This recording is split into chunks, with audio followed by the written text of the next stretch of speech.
Tantor Audio, a division of Recorded Books, presents Iron Dragon by D.K. Holmberg, narrated by Matt Godfrey.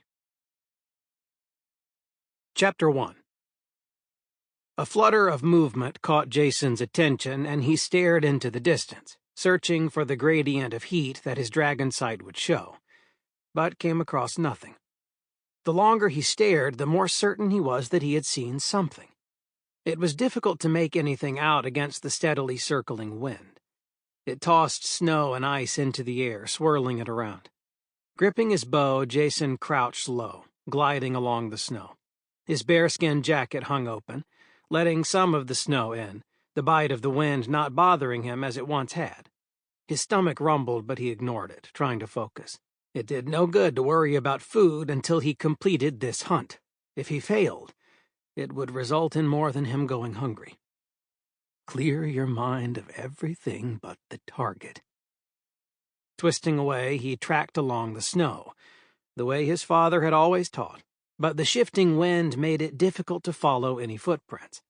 He had to rely upon his ability to find movement and the gradations of heat, though those weren't nearly as common as they once had been. The path brought him toward a stream. It flowed rapidly, the water moving with swirls of the current, occasionally sending spray that crashed against unseen rocks in its path. Jason had never seen the stream completely frozen, and yet its temperature was potentially deadly if he were to fall into it.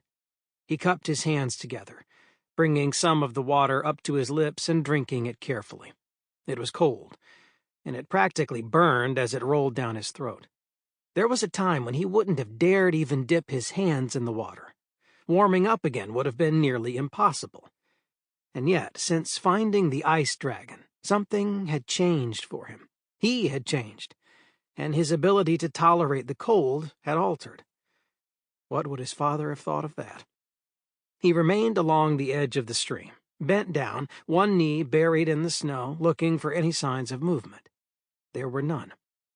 The shifting sky told him that a storm was coming, though in this place a storm was always on the horizon. He needed to move quickly, or he could get trapped out here, and experience had told him that getting trapped out in the snow and in these conditions could be dangerous, even deadly. Always stay alert. An avalanche is as deadly to you as your arrow is to your target. Jason knew better than to sit around and wait. But he also knew better than to leave his jacket unbuttoned against the cold and the snow, and yet he still did it. There wasn't going to be any sign of the creature he'd been hunting. Likely a rabbit, though he hadn't seen it clearly enough to know. Maybe it was something larger. He doubted it was a deer. Those rarely came this high up onto the mountain. It was even less likely with the dragon out hunting. It would be much easier if he could hunt with the dragon, and yet he had rarely even seen the creature since finding it the first time. Jason glanced along the stream, turning his attention toward the cave that served as the headwaters, though the true headwaters was somewhere much more distant and difficult for anyone to reach. Getting to his feet, Jason hurried along the snow and found the cave entrance. It arched about 4 feet high, and a narrow walkway led on either side of the stream into the cave. It was a dangerous path, and it was one he had never taken very frequently, knowing a misstep would lead him into the potential for danger. There was a time when he'd believed falling into the stream would be fatal, and while it still might be, he no longer feared it as he once did. He paused, as he often did when coming here, looking up at the ceiling. A crystalline structure arched overhead. It glittered, dozens of hard-edged crystals reflecting the light, catching it in a way that made it so that it practically glowed. Gems, he'd been told. Wealth. Not that they had any value here. No lamp was needed. It didn't take long for Jason's eyes to adjust, and for him to be able to look around the inside of the cave. The water bubbled rapidly where it emerged from someplace deep within the mountain. Some hidden reserve that likely waterfalled down, cascading until it reached this point where it poured out and found the entrance. He peered into the depths of the water, searching for signs of the dragon. The creature could hide even in the stream, concealing itself from him. There didn't even seem to be any sign that the dragon was here. How could a creature like that hide so effectively? It seemed impossible. The dragon had to eat, and there should be some remains, even droppings, though he didn't like to think of the dragon leaving droppings he might step in. How enormous would those be? And yet, if he found dragon droppings, he could dry them. They would burn just as well as any other dung. He took a seat, looking up at the cave. Coming here gave him bittersweet memories. This was where his father had brought him, teaching him how to hunt and provide for the family. This was where his father had wanted to show him some of the secrets of this land. And it was a place few others visited. No one would dare risk the treacherous entrance. It was why it was such a good place for the dragon to hide. Regardless of anything else, the dragon had helped him. Because of the dragon, he had survived the Dragon Soul's attack, making it through what Theron had planned, and yet he thought he should have an opportunity to see the dragon more often than he did. In the months following the attack, Jason had only managed to spot the dragon a handful of times, and never quite as closely as the first. While he knew dragons could talk, this one had not spoken to him since. It was almost as if the dragon didn't want him around. Then again, why would the dragon want him around? Dragons were in danger of being used, this one in particular. From what he'd experienced, Jason understood he had some way of connecting to the dragons, perhaps serving as a dragon soul. And yet, because he only had partial dragon sight, it wouldn't be nearly as potent as someone like Theron, or the full-born dragon souls. As he sat there, voices caught his attention. Jason jerked to his feet. For a moment he thought the dragon souls had returned. They knew of the dragon, and he feared that Theron might eventually come back here, thinking to use the ice dragon, claiming it, and then taking it from here. Jason had seen that the dragons were incredibly powerful, and had also felt something unusual when he had been around one. His whole life had been spent fearing dragons, terrified of what those creatures could do. But working with Henry had shown him another side of the dragons, and had helped him understand that while they were powerful, they were also intelligent, and had been used by the dragon souls. More than that, speaking to Theron had revealed why his father had died. He listened, but it didn't seem to be dragon souls. The voice was familiar, the tone mocking. "I told you there was a cave here," Reltash said. Jason crouched near the edge of the cave entrance. In the time he had been coming here, he hadn't encountered anyone else who'd risk coming into the cave. Reltash would. Reltash was arrogant enough to think nothing could harm him, and he was skilled enough that it would be unlikely he would be harmed. The only advantage Jason had was that he wasn't nearly as large as Reltash. Reltash was massive, like most of their people, whereas with his smaller frame, Jason found it easier to slide along the path into the cave. "What's in there?" "How do I know?" Reltash asked. A shadow appeared in front of the cave, and Jason tensed. If they headed in here, there wouldn't be any way to hide. He wasn't about to get into an argument with Reltash and his friends. "Probably a bear." Someone laughed softly. Jason craned his neck, trying to see who might be out there, but he couldn't make out anything. "I haven't seen any sign of a bear. Because it stays in the cave. We've seen plenty of bears in this part of the world." Jason grabbed his coat, pulling it tight around himself. There were bears in this part of the world, though they weren't all that common. It was what made his bearskin coat as valuable as it was, though not nearly as valuable as the dragonskin jackets people like Reltash wore. There was advantage to that type of clothing. It absorbed the heat of the wearer, and through that, they were able to stay far warmer than they otherwise would in this part of the world. Dragonskin had helped his people survive in these lands. With the bearskin, Jason had survived, though barely. Yet since encountering the dragon, the bearskin was no longer quite as necessary as it once had been. Those who didn't have furs, or dragonskin, used some of the tellum mined nearby. Though that was incredibly expensive, it was cheaper and often easier to find some animal and use its hide. "Go in there," Reltash said. "I'm not going in. Look at how narrow that is." We've got to see if there's anything in there." Jason tensed. If they came into the cave, they might find him, but worse would be the possibility of their finding something that indicated the dragon had been here. As far as he knew, there was no sign of the dragon. And yet, if the creature did return and find that someone else was here, it might attack. He didn't want anything to happen to these people, regardless of how much Reltash annoyed him. He considered shouting to scare them off, but any noise he might make would only entice them to come and investigate. He thought about throwing something at them, but it would have the same effect. It would be better for them to try and fail than to be tormented. He backed up into the cave, watching. If nothing else, he had to be prepared for the possibility he might need to hide if they did make it in here. There wasn't really any place for him to hide other than to jump in the stream. And though he had survived the ice-cold water once before, Jason didn't think he would be able to do so again. The last time had been because of the dragon.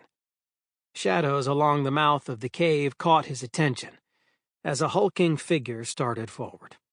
The strip of land was so narrow that anyone who attempted to enter would have a hard time, though that wasn't really his concern. He was more worried about the possibility that they might damage the ground, making it so that he couldn't get back out again. As he watched, the person trying to enter the cave took a step, then another, sliding their feet along the edge. When they took one more, they slipped. Jason had been there, and he understood the treacherous footing, and he knew exactly what the person must be feeling. The way their heart lurched into their throat, the terror as they looked down at the water, the knowledge they might soon plunge into icy cold that would potentially be fatal. Their arms flailed. If they pushed themselves up against the wall, they should be able to hold their footing. But if they'd never come to the cave before, they might not know that. They continued to flail, and then slipped. As Jason watched, it seemed almost as if time stopped. The figure spun, arms whipping at air, grasping for something to hold on to, and failing. They dropped toward the water. The splash was loud in the cave. The cry echoed, but then was silenced. "Grab him!" Reltash said. The stream was fast, the current drifting quickly, and even if the others managed to pull the person out, it would take a miracle for them to be able to survive the cold. "I couldn't get him." Jason slipped forward. "Try again. It's moving too fast." Wet and cold in these mountains don't mix.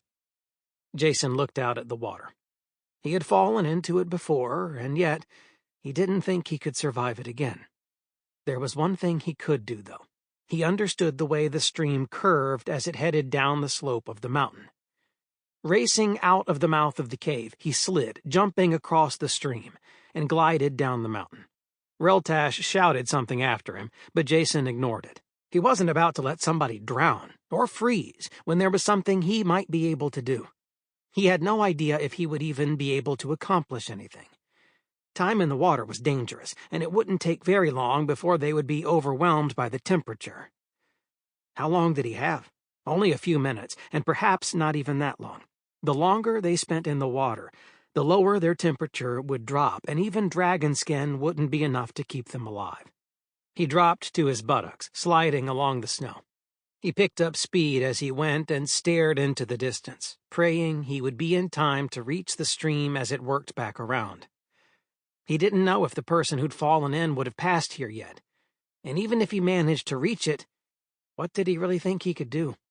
Getting here would be challenging, and once he pulled the person out of the water, he didn't have any supplies to warm them up, other than a dragon pearl. He would have to think about that later. He hadn't tried using it much since surviving the dragon soul attack. It was possible that even with the dragon pearl he wouldn't be able to generate enough heat. But he was determined to try. He glided. In the distance, the sound of the stream bubbling as it raced down the mountain caught his attention, and he dug his heels in, trying to slow himself. And then he was there.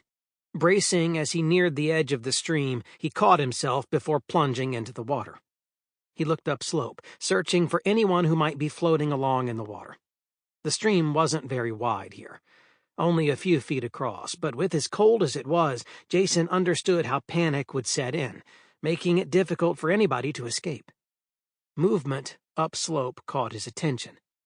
A figure cloaked in dragon skin floated. It was only their face and the dark outline of the cloak that was visible, but Jason braced himself, prepared to grab for them. As they neared, he reached into the water and grabbed. The current was fast, almost too fast, and he was nearly torn from his feet. He dug in, holding himself as steady as he could, and pulled. Angus came free. He had pale skin, made even paler because of the cold, leaving his lips a shade of blue. His eyes were frozen closed, and yet he still seemed to breathe. Jason tossed him on the shore.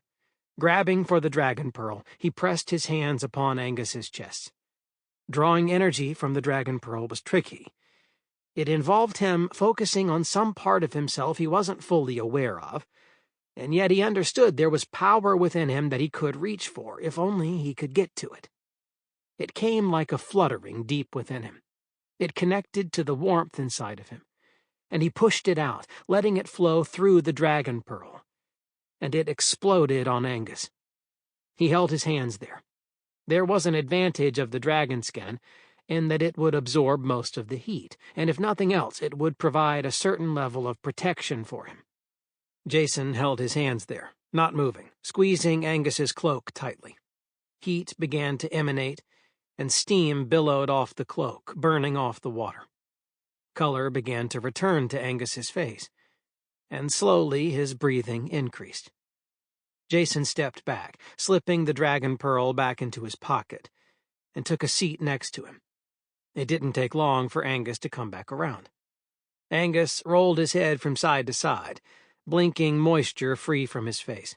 Steam still drifted into the air, mixing with the wind, before disappearing completely. "What happened?" "You fell into the stream," Jason said. "How did I get out?" "I grabbed you." Angus sat up, grabbing for his dragon skin before jerking his hands free. Given the steam radiating off it, it likely was still incredibly hot. Maybe Jason had pushed too much power into it. But he didn't have any real control over his use of the dragon pearl. It worked for him, which was all that mattered. "I've never seen dragon skin like that," Jason said. It was better to call attention to it rather than have Angus be the one to do so. "It was my father's," Angus said. "It must have taken all the heat coming out of you," Jason said. Angus took a deep breath. "What happened?" Jason asked. "We were exploring the stream. We came across a cave. Reltash claimed there was some animal in the cave, and so we were trying to explore it." "And you slipped in?" Angus nodded. "There wasn't much to work with." Jason got to his feet. He stretched a hand out, offering it to Angus, and Angus took it. He looked up the slope, his gaze following the contour of the mountain. From here, it would take the better part of half a day to hike back to the village. The slide had only taken him a moment, but it had carried him quite a ways from the village itself.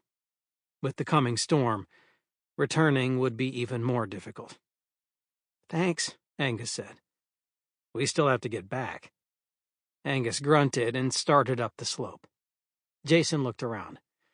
There wasn't anything here, and even in the time that he'd grabbed Angus from the water, there was no evidence of his passing. The wind and the coming snow had already begun to drift, shifting so that it covered any sign of him. He supposed he should be thankful for that. But with snow being what it was difficult to trudge through it. There were ways to glide above the snow using the dragon pearl. But even if he had the knowledge of how to do that, he wasn't sure that attempting it around Angus was safe. Angus would notice what was happening, and that wasn't the kind of thing Jason wanted. He already had enough attention in the village, and didn't need anyone else paying any mind to him. "What were you doing out here?" Angus asked. "Hunting," he said. "Hunting?" Angus glanced over, and his eyes widened. Jason glanced down before cursing to himself. His jacket was unbuttoned, and he had barely felt any of the cold. He should have thought of that before reviving Angus. "Don't you usually hunt with a bow?" He checked his shoulder where he normally carried the bow, and realized he must have thrown it down when he had gone running after Angus. What was he thinking? Now, if anyone would go into the cave, they would find the bow, maybe his quiver, and they would know he'd been there. Then again, reaching the bow would be difficult. Getting inside the cave was challenging enough, and he would have to go back for it. "I must have dropped it when I went running after you." Angus's face clouded. "I'm sorry about that." "You're alive, aren't you?" Angus trudged through the snow for a few more steps before nodding slowly. "I'm alive." They worked their way up the side of the mountain, and Jason hurriedly buttoned his coat, staying behind Angus as he did. The wind swirled around them, picking up force, the cold biting. Jason searched for any sign of movement around them, anything that would suggest Reltash had come downstream to look for Angus. But there was no sign of him. By the time they reached the upper section of the stream, he doubted they would find him, which meant Reltash had abandoned Angus. And why not? The stream moved rapidly enough, and if they weren't able to race down the side of the mountain, the likelihood of being able to save Angus was slim. Their people were pragmatic, and Reltash would have understood that there would have been nothing he could do to rescue Angus. Still, it troubled Jason that he would have abandoned his friend. "I think we were near here," Angus said, breaking the silence between them. Neither of them had spoken much in the time that they'd climbed. Jason didn't mind. He preferred the silence and tried to ignore the way Angus would glance over at him, avoiding the question that lingered in his gaze, the way he would let it hover on the buttons of his coat, a question remaining unasked on his lips. "You said there was a cave?" "Somewhere, but I don't think anyone can reach it, unless they want to swim like I did."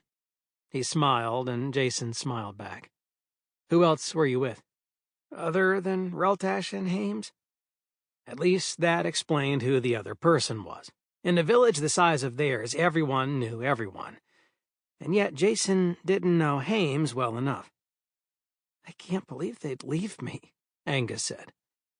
"They probably tried to get you, but you know how fast the stream's current is." He leaned down, grabbing a chunk of ice and throwing it into the stream. The current carried it quickly, though it melted as it flowed downstream. "Still," Angus said. Angus jumped across the stream. There was a part of Jason that worried he would slip, but he cleared it with a single leap. Jason would have to try more carefully. Jumping the stream could be dangerous, and normally he would wander around it, staying on the edge of the stream itself, not wanting to risk it. But that meant a considerable walk out of their way. "Can you make the jump?" Jason nodded, staring at the water. He'd done it before. When he had gone after Angus, he'd needed to jump the water, and so he knew he could do it. But it didn't make it any easier now. When he'd run after Angus, he'd been in a panic, worried about someone else surviving. Now he was less unsettled, and it wasn't quite as easy. When he jumped it earlier today, he had been heading down slope. This was heading upslope. The difference was enough that it would make it difficult, and yet Jason was determined to prove himself. He took a few steps back and jumped. He knew he wasn't going to clear the distance. Angus grabbed his arm, pulling him. His boot caught the water, splashing, but he was thrown into the snow. He rolled over onto his back, looking up at the sky. Snowflakes swirled around overhead. The wind twisted them, sending some of them spiraling, while others came down with more force, tearing at his exposed skin. "Thanks," he said when Angus loomed over him. Angus stared, and Jason sat up, looking around. From here, they still had a few hours to go. He was getting tired and hungry, and yet he also didn't want to get stranded in the night. It was bad enough to get caught out in the dark like this, to risk the nature of the storm. But it was even worse to do so with someone else whom he didn't know all that well. Angus helped him to his feet, and they started up the slope. "I'm sorry we didn't find your bow," he said after they'd gone a little while. "That's not your fault." Maybe the wind will reveal it for you. If Jason didn't know where he dropped his bow, he would have been far more concerned. The wind would cover anything, and with the nature of the snow in this part of the world, it would disappear, getting lost to time. Eventually, the snow might swirl and uncover the weapon, though anticipating that and being present when it happened would be unlikely. I'm sure I can.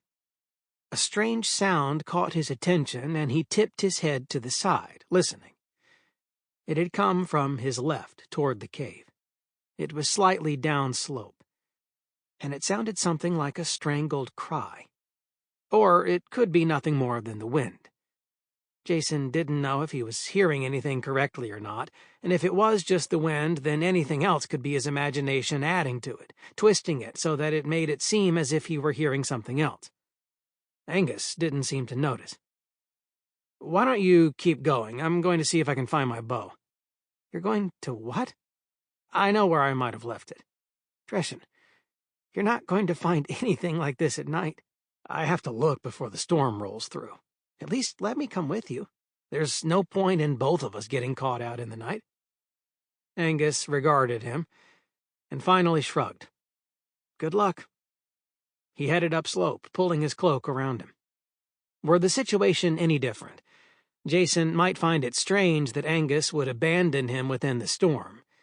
And yet he didn't know him anything, and more than that, Jason wasn't risking himself by staying out in the storm.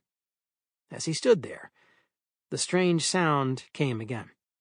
He didn't know if he was imagining it, but against the night, and with the wind being what it was difficult to let it go. He hurried back down the slope, veering off toward where he thought the cave entrance would be. If nothing else, he wanted to grab his bow and quiver so that when he did return to the village, he would have some way of explaining his absence. It took much less time to make his way downslope. Every so often, he would drop and slide before catching himself and getting back to his feet, scrambling along the snow. He found that he didn't plunge nearly as deeply as he had before, though he wasn't really trying to float along the surface of the snow. Reaching the cave, he hesitated. The strange cry had not come again, but he couldn't shake the feeling that there had been something. He frowned before heading into the cave. He did so carefully, pushing his back along the wall, gliding his feet on the lip of ground.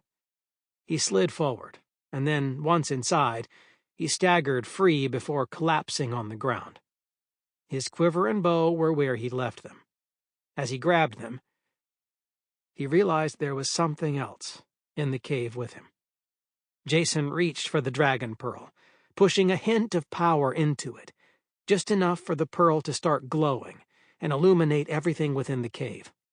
The light caught the crystal surface of the cave, reflecting it like a lantern. And he came face to face with the dragon.